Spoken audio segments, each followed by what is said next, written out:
क्या श्रीमद् भगवद गीता सिर्फ एक धर्म ग्रंथ है या फिर जीवन की हर समस्या का समाधान?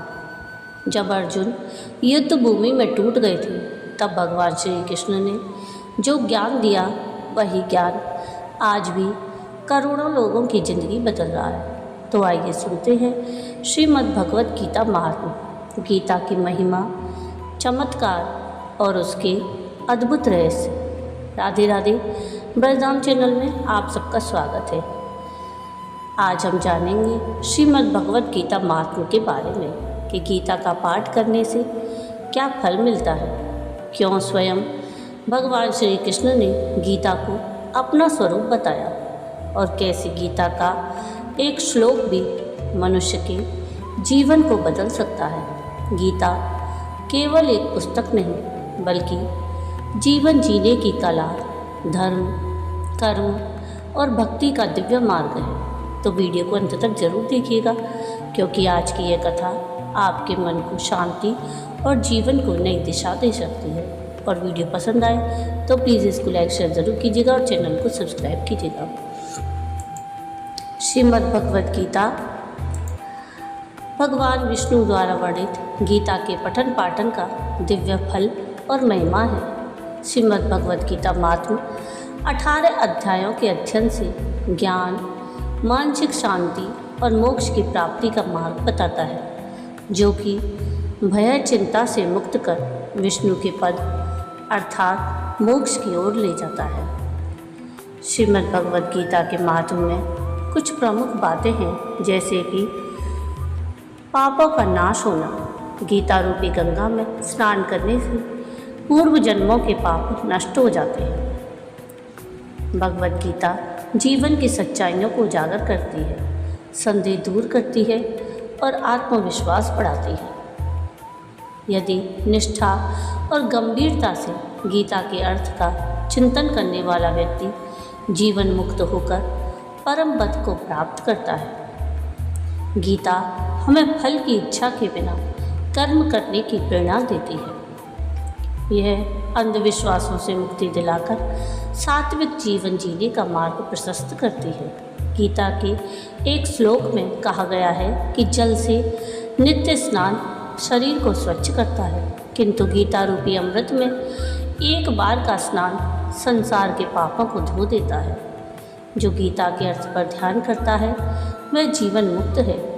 आदि शंकराचार्य ने भी गीता की महिमा गाई है, जो सभी को विशेषकर बच्चों और युवाओं को जीवन को सही दिशा देने के लिए प्रेरित करती है। राधे राधे। ब्रजधाम चैनल में आप सबका स्वागत है। आज से आप श्रीमद् भगवद गीता के महात्म्य का श्रवण करेंगे। श्रीमद् भगवद गीता के महात्म्य में 18 अध्याय हैं। आज के इस वीडियो में हम श्रीमद् भगवद गीता के प्रथम अध्याय के महात्म्य का वर्णन करेंगे, जिसमें बताया गया है कि भगवान विष्णु लक्ष्मी जी को गीता के प्रथम अध्याय के ज्ञान की महिमा बताते हैं, जो अनन्य भक्ति और मोक्ष प्रदान करता है। यह अध्याय कर्म फल से मुक्ति, पवित्रता और संसार सागर को पार करने का मार्ग बताता है। तो आइए शुरू करते हैं श्रीमद् भगवद गीता का प्रथम अध्याय महात्म्य। अर्जुन विषाद योग। जय श्री हरि। श्री पार्वती जी ने कहा, भगवान आप सब तत्वों के ज्ञाता हैं।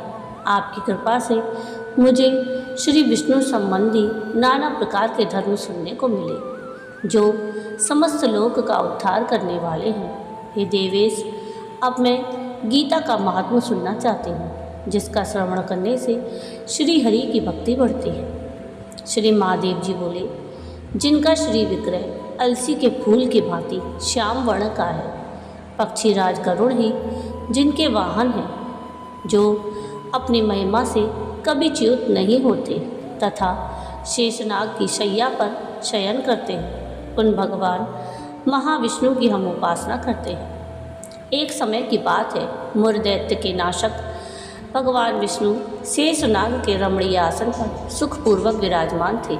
उस समय समस्त लोगों को आनंद देने वाली भगवती लक्ष्मी ने आदरपूर्वक प्रश्न किया। श्री लक्ष्मी जी ने पूछा, भगवान आप संपूर्ण जगत का पालन करते हुए भी अपने ऐश्वर्य के प्रति उदासीन से होकर जो इस क्षीर सागर में नींद ले रहे हैं, इसका क्या कारण है? श्री भगवान बोले, सुमुखी, मैं नींद नहीं लेता हूँ, अपितु तत्व का अनुसरण करने वाली अंतर्दृष्टि के द्वारा अपने ही माहेश्वर तेज का साक्षात्कार कर रहा हूँ। यह वही तेज है जिसका योगी पुरुष कुशाग्र बुद्धि के द्वारा अपने अंतःकरण में दर्शन करते हैं और जिसे मीमांसक विद्वान वेदों का सार तत्व निश्चित करते हैं। वह माहेश्वर तेज एक अजर प्रकाश स्वरूप आत्मरूप रोग शोक से रहित अखंड आनंद का पुंज निष्पन्द तथा द्वैत रहित है। इस जगत का जीवन उसी के अधीन है, मैं उसी का अनुभव करता हूँ।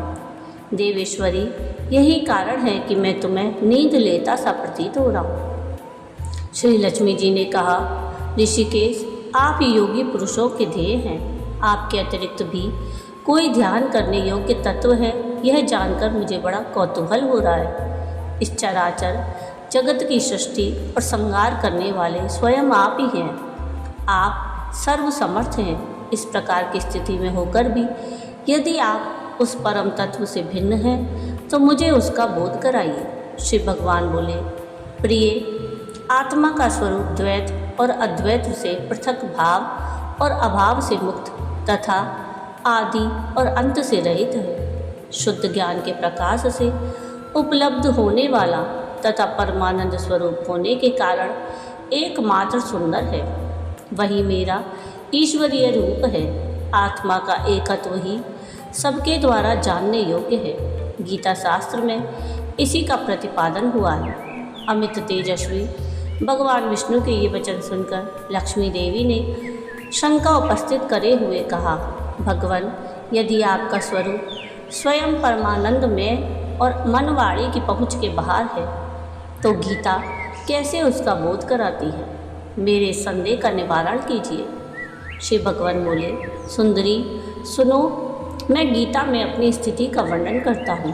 क्रमशः 5 अध्यायों को तुम 5 मुख जानो, 10 अध्यायों को 10 भुजा समझो और 1 अध्याय को उदर और 2 अध्यायों को दोनों चरण कमल जानो। इस प्रकार ये 18 अध्यायों की वांगमयी ईश्वरीय मूर्ति ही समझनी चाहिए। यह ज्ञान मात्र से ही महान पातकों का नाश करने वाली है। जो उत्तम बुद्धि वाला पुरुष गीता के 1 या आधे अध्याय का अथवा 1 आधे या चौथाई श्लोक का भी प्रतिदिन अभ्यास करता है, वह सुशर्मा के समान मुक्त हो जाता है। श्री लक्ष्मी जी ने पूछा, देव, सुशर्मा कौन था, किस जाति का था और किस कारण से उसकी मुक्ति हुई? श्री भगवान बोले, प्रिय, सुशर्मा बड़ी खोटी बुद्धि का मनुष्य था। पापियों का तो वह शिरोमणि था। उसका जन्म वैदिक ज्ञान से शून्य और क्रूरतापूर्ण कर्म करने वाले ब्राह्मणों के कुल में हुआ था। वह ना तो ध्यान करता था, न जप, न होम करता था, न अतिथियों का सत्कार करता। वह लंपट होने के कारण सदा विषयों के सेवन में ही लगा रहता था। हल जोतता और पत्ते बेचकर जीविका चलाता था। उसे मदिरा पीने का व्यसन था और वह मांस भी खाया करता था। इस प्रकार उसने अपने जीवन का दीर्घकाल व्यतीत कर दिया। एक दिन मूढ़ बुद्धि सुशर्मा पत्ते लाने के लिए किसी ऋषि की वाटिका में घूम रहा था। इसी बीच में काल रूपधारी काले सांप ने उसे डस लिया।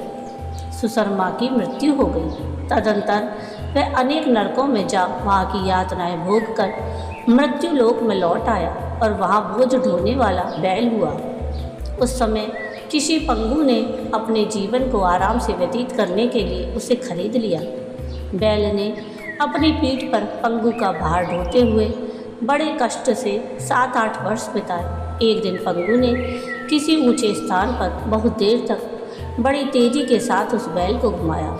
इससे वह थककर बड़े वेग से पृथ्वी पर गिरा और मूर्छित हो गया। उस समय वहाँ कौतूहलवश आकृष्ट हो बहुत से लोग एकत्रित हो गए। उस जन समुदाय में से किसी पुण्यात्मा व्यक्ति ने उस बैल का कल्याण करने के लिए उसे अपना पुण्य दान किया। तत्पश्चात कुछ दूसरे लोगों ने भी अपने अपने पुण्यों को याद करके उन्हें उसके लिए दान किया। उस भीड़ में एक वेश्या भी खड़ी थी।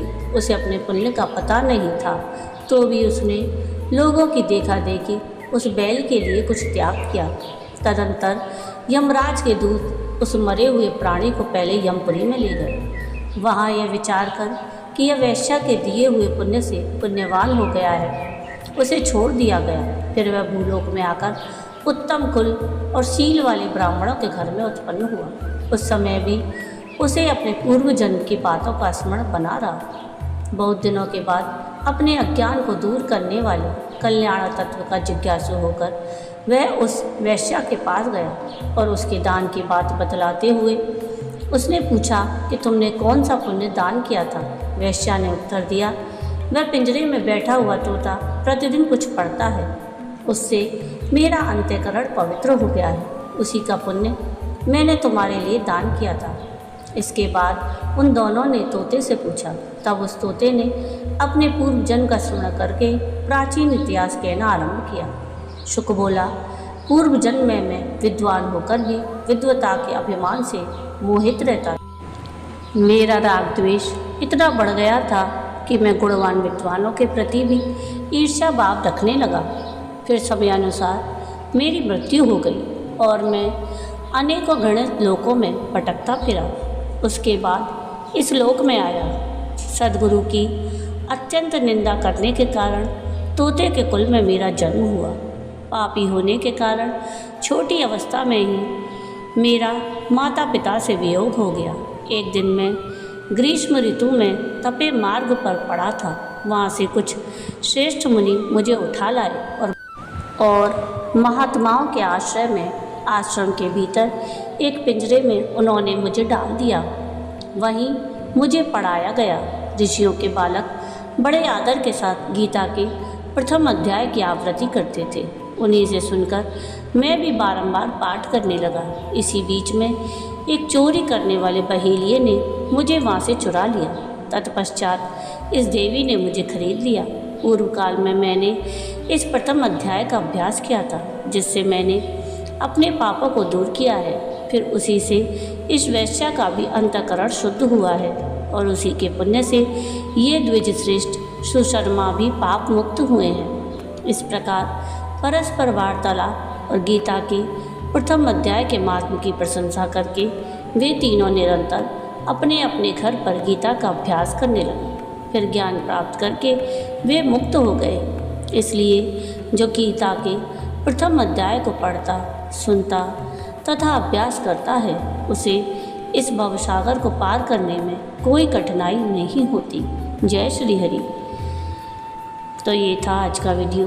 आपको आज का ये वीडियो कैसा लगा मुझे कमेंट करके ज़रूर बताइएगा।